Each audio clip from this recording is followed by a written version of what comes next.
आज हूँ पवित्र बुद्ध पूर्णिमा एवं आज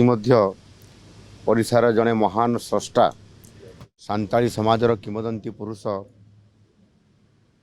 गुरु गमके पंडित रघुनाथ मुर्मूंकर जन्म जयंती। यही अवसर में मुझे प्रति गभीर श्रद्धांजलि अर्पण करुच्ची एवं तांकर आजिर यह जन्मदिन को मध्य गुरु कुनमी बोली सांताली समाजर ये कथा प्रचलित अच्छी। गुरु कुनमी माने मध्य गुरुंकर पंडित रघुनाथ मुर्मूंकर ना रे ये हूँ पूर्णिमा गुरु कुनमी से कह जाए। पंडित रघुनाथ मुर्मू सांताल समाजर भाषा एवं संस्कृति को सुरक्षा देवा एवं तार प्रचार प्रसार करने अदम्य उद्यम करथिले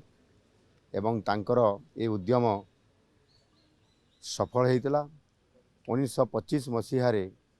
सी सांताली भाषार स्क्रिप्ट ऑल चिकी तार से उद्भावन करथिले एवं संपूर्ण भाव में सांताली समाज को लिपि प्रदान करिबारे संपूर्ण भाव में तांकर गुरु दायित्व से निर्वाह करथिले।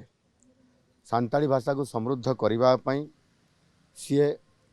ऑल चिकी भाषा रे से अनेक गीत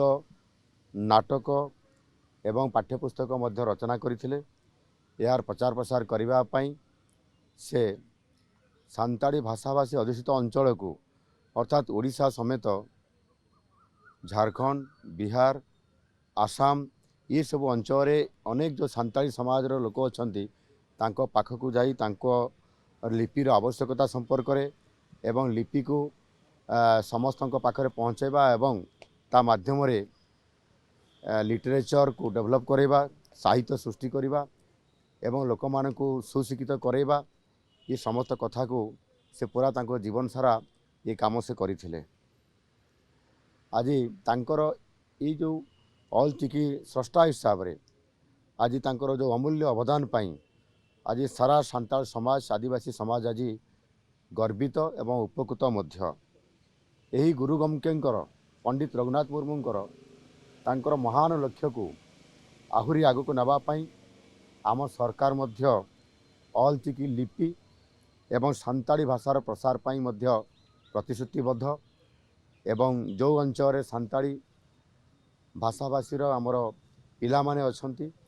एवं सौभाग्यर कथा जे जातीय शिक्षा नीति 2020 रे जेतेबेले आंचलिक भाषा रे मध्य पिला मान को पाठ पढ़ेबार ये पॉलिसी आसिला सेतेबेले ओडिशा रे सर्वप्रथमे ऑल चिकी सांताली भाषार ऑल चिकी माध्यम रे सांताली पिला मान को पाठ पढ़ेबा पई स्वतंत्र भाव सरकार एथिरे ध्यान देइछंती एवं सेथिपाई मध्य पाठ्य पुस्तक छपा हवा सहित समान किभଳି भाव निज भाषा रे अध्ययन करि परिबे एवं सेथिपाई विभिन्न जो शिक्षक अछंती शिक्षक नियुक्ति सहित जोटी संपूर्ण भाव में अधिकांश सांताली संप्रदायर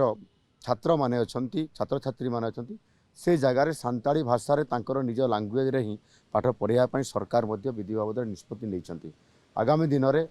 सांताली ऑल चिकी भाषा रे याको प्रत्येक क्लास रे ये संपूर्ण भाव में स्कूल एंड मास एजुकेशन रे हायर एजुकेशन रे ये समस्त सेमानकर लिटरेचर एवं ऑल चिकी रे पाठ्य पुस्तक छपा सहित सेमान को पाठ पढ़ार सुजोग ये सरकार मध्य देवाई योजना करिसेंती एवं निश्चित भाव में आगामी दिन में तांकर जो स्वप्न थिला संपूर्ण समाज को एकत्रित करवा संस्कारित करवा एवं ये समाजर समस्त व्यक्तिविशेषर किभଳି भाव में समाजर मुख्य स्रोत सामिल हेबे सेथिपाई तांकर जो निरविच्छिन्न उद्यम